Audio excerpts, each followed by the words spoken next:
acostarme sola. ¿Cómo les va? Esto que estamos escuchando es un poema de Safo musicalizado e interpretado por Daniela Horowitz. Ustedes lo pueden encontrar en YouTube. Y se llama Voy a acostarme sola porque es como termina ese fragmento de un poema de Safo. Safo de Mitilene, que nació en Lesbos. Ahí lo vamos a saludar a Imanol también, que acaba de unirse. Y también se la conoce como Safo de Lesbos. Y estuve pensando, por este afán docente, didáctico, pedagógico que tengo, de cómo abordar la personalidad, la historia de Safo, porque veo tres líneas bien marcadas. Una línea que trata de descifrar la vida de ella, cuándo vivió, cómo vivió, fechas exactas de nacimiento, de muerte, cómo murió, porque todo eso está en discusión. Hay otra línea que está muy interesada en Safo, que es la literaria. Safo es poetisa griega de la Grecia arcaica, estamos hablando del siglo VII a.C., y ella tuvo una gran producción en su escritura, en su poesía. Se reunieron 9 tomos en la Biblioteca de Alejandría, pero de eso a nosotros nos han llegado fragmentos. Tomé nota, 110 fragmentos, ni siquiera a nuestros días han llegado poemas o poesías completas de Safo. En el siglo, si no me equivoco, es en el siglo II, por aquí lo anoté porque Gregorio VII, si lo digo bien, en el año 1073 hizo quemar toda la obra de Safo por considerarla inmoral. Es conocida a través de Platón, que Platón la considera la 10ª musa, y tenemos que pensar que las musas griegas son divinidades. Es esa inspiración divina que nos llega en el arte, tanto en la música, en la literatura, en la escultura, y esas musas que son divinidades, quiere decir que son más que humanas, son las que inspiran a los artistas. Y Platón la consideraba la 10ª musa.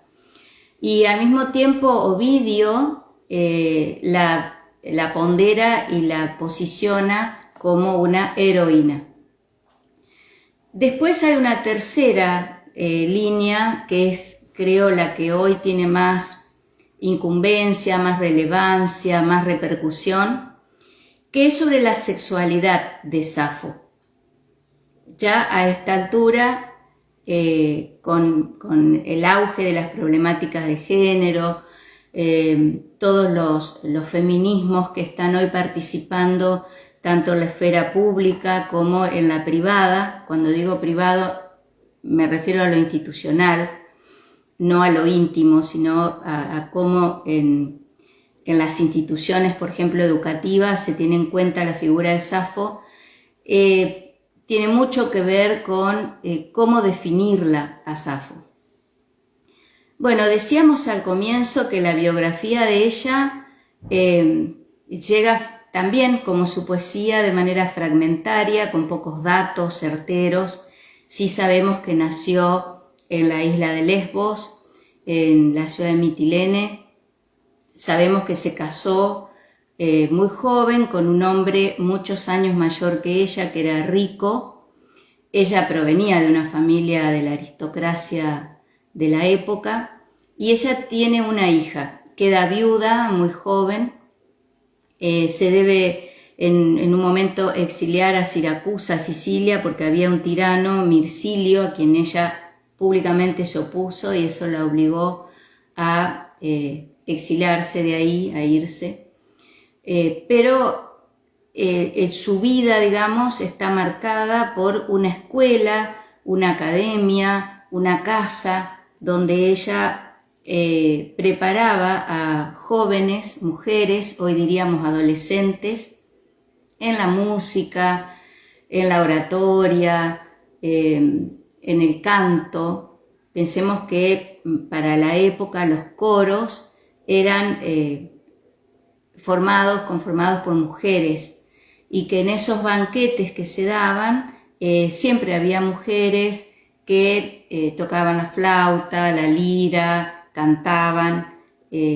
Bueno, ahí también hay toda una discusión acerca de cuál era el estatuto de estas mujeres, si eran prostitutas, si eran hetairas.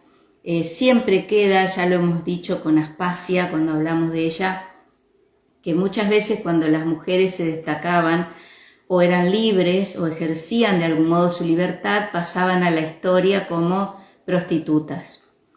Lo cual en el caso de Aspasia, que ella escribía oraciones fúnebres, en el caso de Safo, que era poetisa, esta libertad que ellas gozaban tenía mucho que ver, sí, con el hecho de pertenecer a la aristocracia, pero en el caso específico de la aristocracia ateniense, las mujeres se dedicaban a tener y a estar con sus hijos al interior del hogar y no gozaban de ninguna libertad.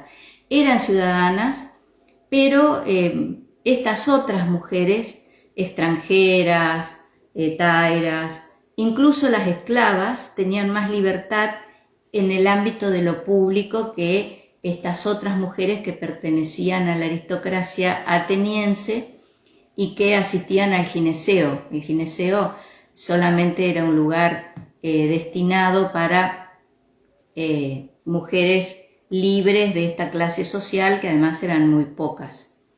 Es interesante ver en el caso de la Grecia antigua cómo marcaba la pertenencia al lugar, porque cualquier mujer que se iba o se trasladaba a Atenas, que no es el caso de Safo, era siempre considerada una extranjera.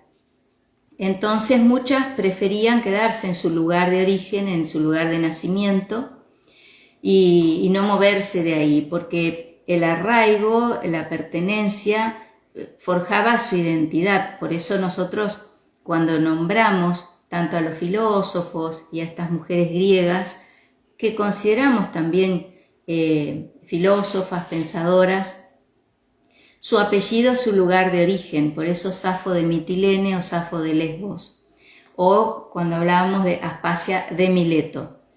En realidad a los griegos los nombran griegos los romanos. El Imperio Romano les dice griegos, hasta algunos historiógrafos dicen en sentido despectivo, porque era quitarle ese estatuto que le daba el lugar donde nacían.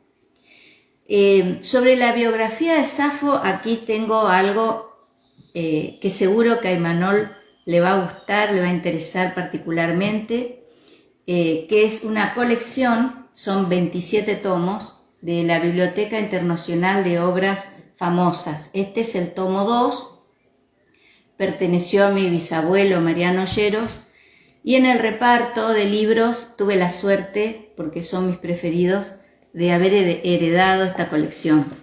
Y pensemos que estos son libros de finales del siglo XIX, son ediciones de finales del siglo XIX. Y en el tomo 2, en la página 589, se transcribe la oda de Safo a Afrodita. Y se hace una breve introducción hablando de su biografía. Y me interesa leerla para ver qué se decía a finales del siglo XIX de Safo. Nació hacia el año 612 a.C., la más famosa de las poetisas. Nació en la isla de Lesbos y por haber conspirado contra Pítaco, tirano de su patria, fue desterrada. Y yendo, dice, a morir a Sicilia. Cuéntase que, desdeñada por Faón, de quien estaba enamorada, puso fin a sus días arrojándose al mar desde el promontorio de Leucades. Mas parece que este hecho pertenece a otra Safo, también lesbiana, pero que vivió más tarde. Safo inventó un género de verso llamado sáfico, y de sus poesías notables, por el fuego que las anima, no nos quedan más que fragmentos, entre ellos un himno a Venus. Fíjense que no dice a Afrodita, sino que cita la versión romana de Afrodita, que es Venus, y estrofas de una oda a la amada. A Safo se la ha llamado la 10ª musa. Y aquí está esta oda a Afrodita, este poema dedicado a Afrodita, pero a ella la presentan como una lesbiana. Se dice a continuación que existió otra Safo, es decir, que aquí no tenemos en claro a cuál de las dos Safos hace referencia, pero lo cierto es que la oda a Afrodita es de Safo. Y sáfico precisamente viene de su nombre porque la característica que tiene este tipo de poesía es que tiene un gran contenido autobiográfico, donde en la poesía se habla de sí misma, incluso se habla de sí misma en tercera persona. Y aquí viene esta otra cuestión de si Safo era o no era lesbiana. Esa es una discusión que se da en la actualidad. Hay mucha bibliografía sobre eso. Esta necesidad de pensar la sexualidad de Safo, porque además la palabra lesbiana viene de Lesbos, de la isla de Lesbos. Yo recuerdo cuando estudié filosofía en el año 79, que nos daban historia de la filosofía antigua, tenía una profesora muy particular y yo, como contaba con todos estos libros que eran de mi abuelo, de mi bisabuelo, llevaba los libros a clase y a ella le molestaba muchísimo porque decía que esos libros eran muy antiguos y que no se podían usar para la cátedra. Y obviamente en ese momento, año 79, no se hablaba ni de las mujeres filósofas, ni de las pensadoras, y mucho menos de la sexualidad tanto de los filósofos como de estas mujeres. Entonces, sí estaba prohibido hablar de Safo, no se podía hablar de ella, tampoco se podía hablar de Aspasia porque había sido la amante de Pericles, entonces también estábamos mal en esa cuestión. Pero en realidad Safo hoy dirían que era bisexual. Para ella el amor tenía que ver con estar con otro ser humano, no varón o mujer. Y de hecho, esta leyenda que queda de que ella se suicida porque estaba enamorada de un hombre que no era un amor correspondido, ahí también hay un debate, si ella efectivamente se suicidó arrojándose del acantilado. En el siglo XIX se hicieron muchos retratos de Safo y hay muchos que la muestran a punto de arrojarse de ese lugar, que ese lugar también quedó como un lugar de los enamorados, pero de los enamorados que han fracasado, digamos, que no han tenido correspondencia de su amor. Esa que ladra es la perra de Luli. Bueno, en estas bibliografías estuve tomando nota porque siempre les dejo material para que ustedes consulten. Hay un autor que es John Winkler, que escribe un libro que se llama Las coacciones del deseo. Winkler sigue la línea de Foucault. Yo les comento que comencé a leer Foucault en el año 1988 y había profesores que lo rechazaban. Aquí alguien me escribe, Imanol: levantad, carpinteros, la viga del tejado, como Ares llega el novio, más alto que un hombre alto. Unos versos de Safo toma Salinger en su última novela. ¡Ay, qué interesante! Gracias, Imanol. Todo esto después lo vamos a reunir en un material. Les decía que John Winkler continúa con el trabajo que hace Foucault sobre la moral de los griegos. sobre esta moral del cuidado de sí, y que tiene que ver con que la sexualidad para los griegos no era un tema de censura, de prohibición, no era una cuestión estigmatizada como siempre después fue, sobre todo la Edad Media, y continuó hasta nuestros días, dirían algunos sectores, donde la sexualidad de los griegos estaba presentándolos primero de una manera homogénea, lo cual es un error, porque cada lugar tenía su propia legislación, su propia normativa. Se me corrió el sillón. Entonces, tal vez lo que era mal visto para los atenienses, tal vez para las colonias jónicas no. Entonces, hay también un prejuicio de homogeneizar las prácticas sexuales de los griegos. Sí, por supuesto, quedó como digamos, un símbolo de la homosexualidad Alcibíades, quien intenta seducir a Sócrates en el banquete de Platón, y quedó también una cuestión planteada en algunos autores acerca de la pedofilia, esto de algunas prácticas tanto en los griegos como después en los romanos, donde los varones buscaban a jóvenes, muy jóvenes, púberes, para tener sexo con ellos. Entonces toda esta cuestión estaba muy debatida, hablo de las carreras de filosofía, había algunos docentes que tenían mucho prejuicio sobre esto, y Safo era de alguna manera una figura censurada, una figura prohibida, porque se la pensaba y se la presentaba como lesbiana. Yo también tomé nota de exactamente cómo se llamaba esta escuela que tenía Safo, que era Casa de las Servidoras de las Musas, y era una asociación cultural en honor a Afrodita, la diosa del amor. Anoté por qué el nombre, porque miren, si ustedes buscan, por ejemplo, por internet, van a encontrar videos, cualquier cantidad de videos sobre Safo, muchísimos artículos sobre Safo, y todos difieren en las versiones que van dando acerca de su biografía y acerca también de su sexualidad. Entonces empiezan a discutir si era lesbiana, si era bisexual, y hay una autora, Margaret Reynolds, que ella escribe un libro que se llama Safo. Está escrito el título como se traduce Safo del griego, S-A-P-P-H-O, Safo.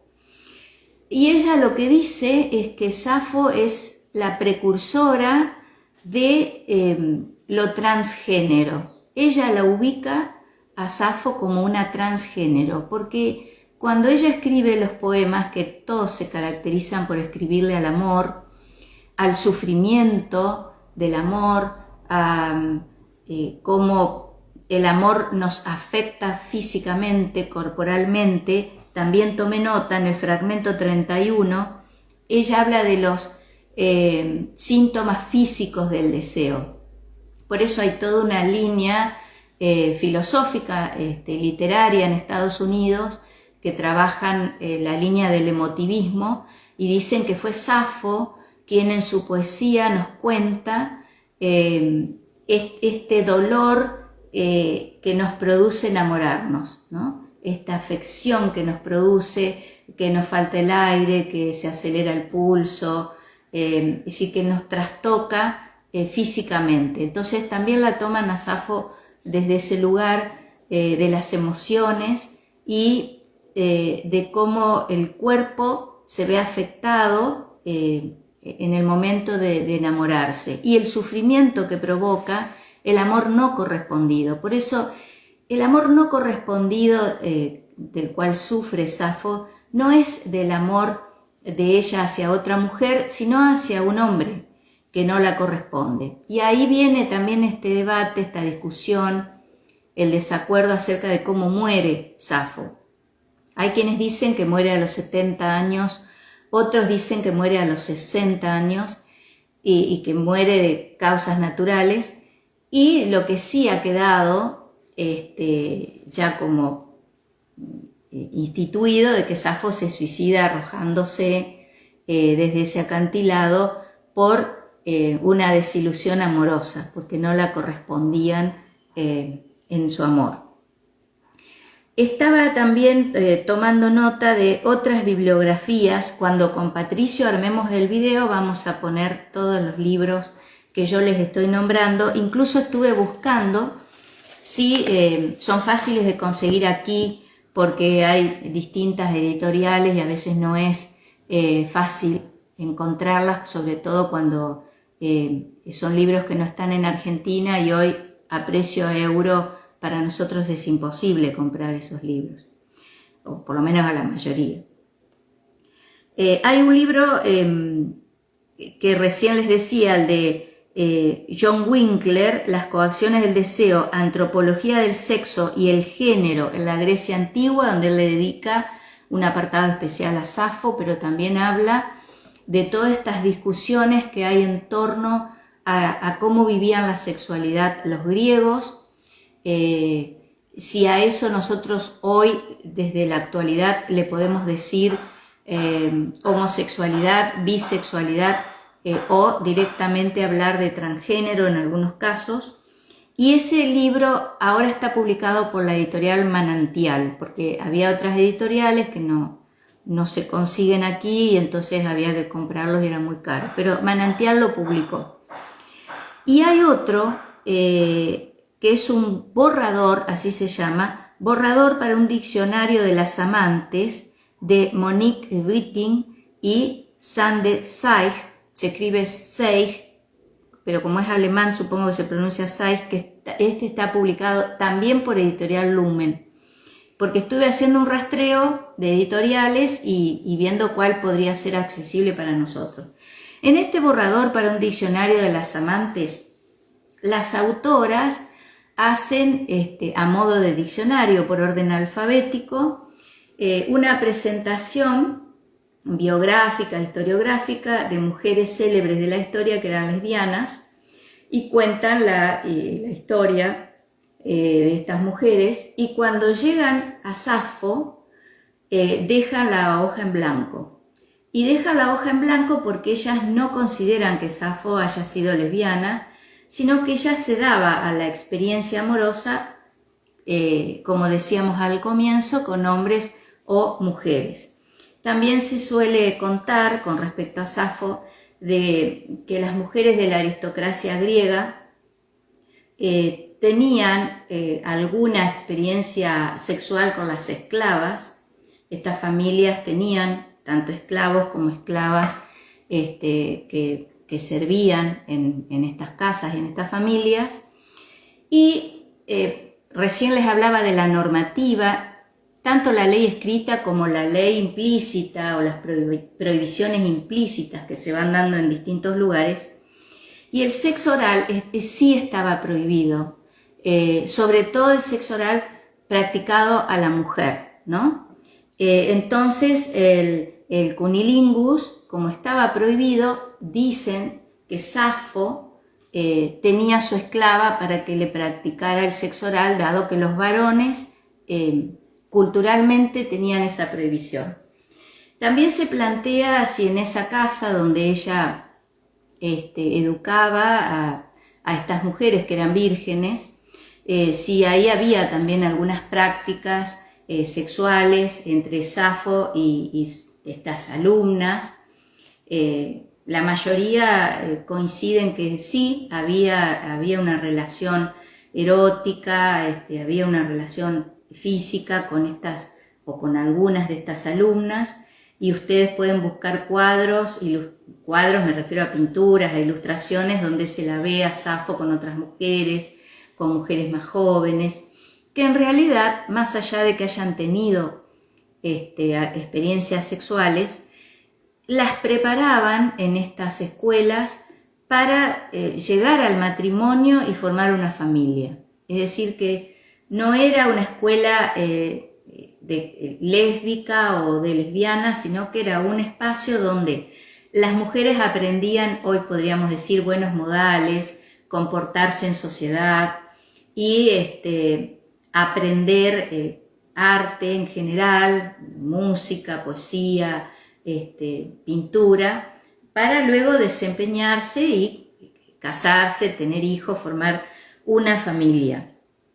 Hay otro libro también que tomé nota buscando, que es el de Monique Lippitt, El pensamiento heterosexual, donde también ahí hace referencia a cómo esta heteronormatividad que nos marca institucionalmente, que nos marca a la hora de investigar o de pensar el pasado, que muchas veces se han señalado como homosexuales o lesbianas a pensadores, autores, autoras, que no lo eran de una manera estrictamente homosexual, sino que realmente vivían con la libertad, digamos, sus prácticas sexoafectivas. Así que bueno, vemos entonces toda esta complejidad a la hora de abordar la Safo. Como decíamos al comienzo, son fragmentos los que nos han llegado de su poesía. Los que se dedican más a la parte literaria, que les interesa más ese aspecto de Safo y de hacer todo un estudio de la literatura arcaica, de la Grecia arcaica, lo que dicen es que una de las grandes dificultades que tenemos para abordar esos fragmentos de Safo son las traducciones. Y eso no solo ocurre con la literatura, ni hablar de la filosofía. ¿Por qué? Porque hay diferentes criterios para traducir los textos del griego antiguo. Hay incluso aberraciones dichas por los propios traductores, donde se traduce un texto del griego al francés, del griego al alemán, del griego al inglés, y después desde el francés, el inglés o el alemán se traduce al español, por ejemplo. Bueno, los que saben, que no es mi caso, los que saben recomiendan siempre adquirir de la editorial Gredos este tipo de textos. Pueden encontrar en YouTube, hay un encuentro de dos traductores, una mujer y un varón, traductores españoles que traducen la obra de Safo, la traducen con diferentes criterios, entonces se reúnen en un encuentro donde los dos van planteando qué criterios tomaron para traducir la poesía de Safo. Bueno, ¿qué más fui anotando de todo lo que encontré? Por ejemplo, en el libro que reúne Georges Duby, el de Historia de las Mujeres, se habla en el primer tomo, en 3 páginas nada más, de Safo, pero siempre a través de lo que decía Plutarco, a través de lo que decía Ovidio, o a través de lo que decía Marcial, que Marcial tiene la característica de ser misógino, entonces tiene una lectura despectiva de Safo, y bueno, que muchos feminismos hoy que están investigando toman como un mal ejemplo lo que Marcial decía de Safo. Él escribe una sátira a las tríbades. Bueno, esa sátira viene porque triba del griego quiere decir frotar, entonces él se burlaba de las lesbianas porque decían que ellas no vivían la sexualidad normalmente o de una manera sana, sino que lo hacían a través de prácticas que eran inmorales. Fíjense cómo la moral conservadora, mucho después podríamos hablar de la moral victoriana, cómo siempre sitúa a la sexualidad en el lugar de lo inmoral, en el lugar de lo que no se debe hacer, de lo que está prohibido, en el lugar de la prohibición, de la clandestinidad, de la censura.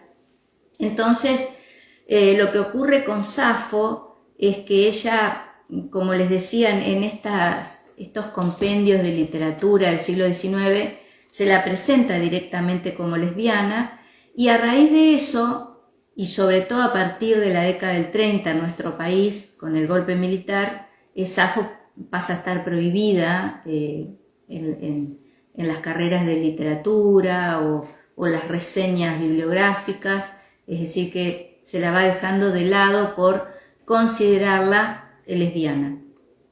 Pero hoy ha tomado una importancia muy grande a raíz de los estudios de problemáticas de género, por todo lo que decíamos antes y que ahora vamos a resumir.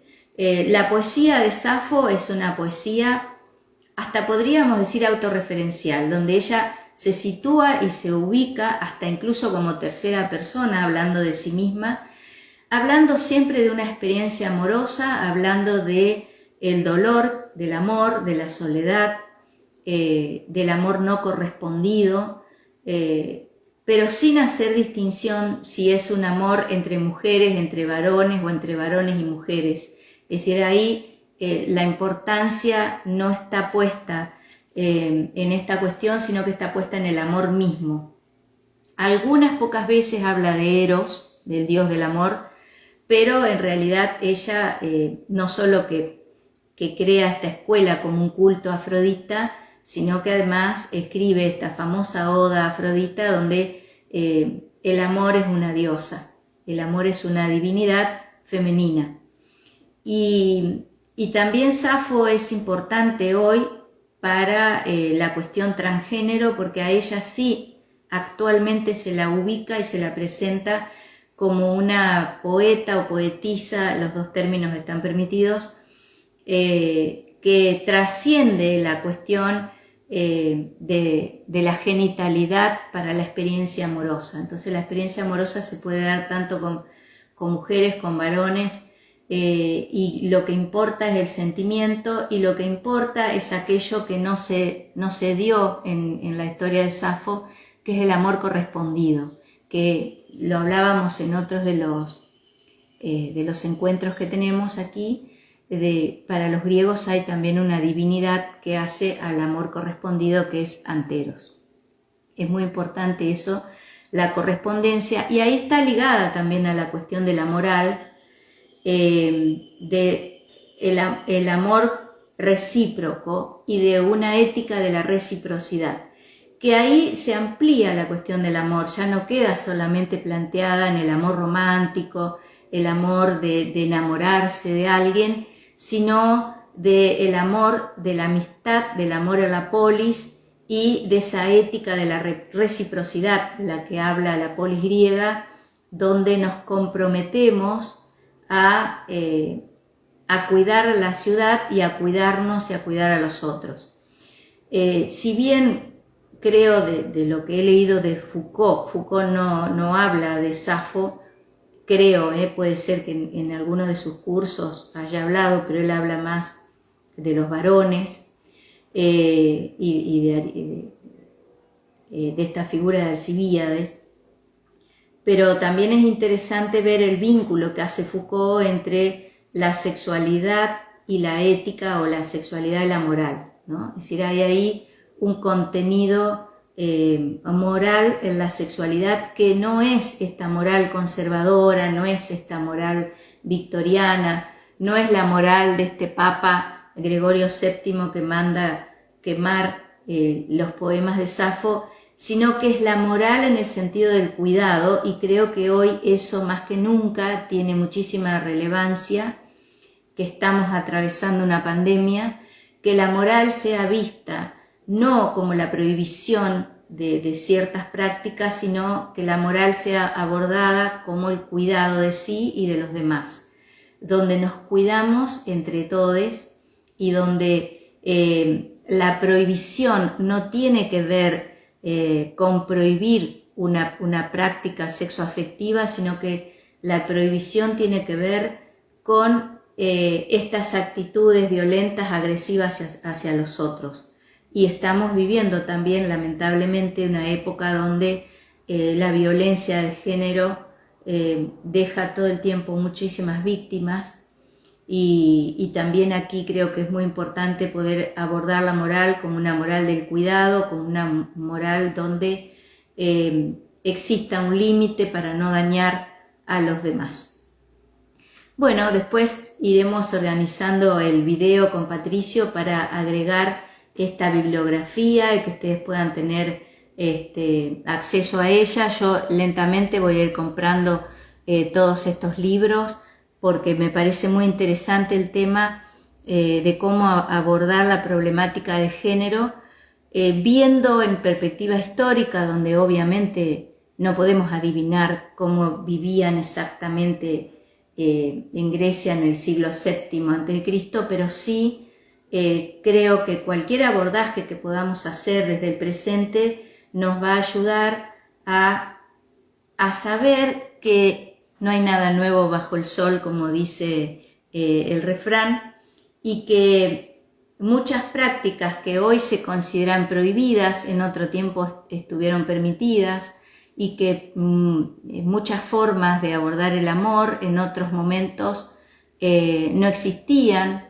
Fíjense que cómo van operando las prohibiciones. En ese momento estaba prohibido el sexo oral y hoy no es algo que nos pueda resultar pecaminoso para algunos o prohibido en las costumbres de la época actual. Sin embargo, sí estaba permitido algo que hoy es imposible de permitir normativa, legalmente, que es este encuentro sexual entre sus maestros y los discípulos. Por eso es interesante también reflexionar desde ahí. La figura de Safo, además de su proyección literaria y poética, tiene también este aporte a las actuales problemáticas de género y a las actuales prácticas sexoafectivas. Bueno, muchas gracias por acompañarme hoy. El video lo vamos a guardar y después lo vamos a subir al canal de YouTube. Gracias por estar. Un abrazo.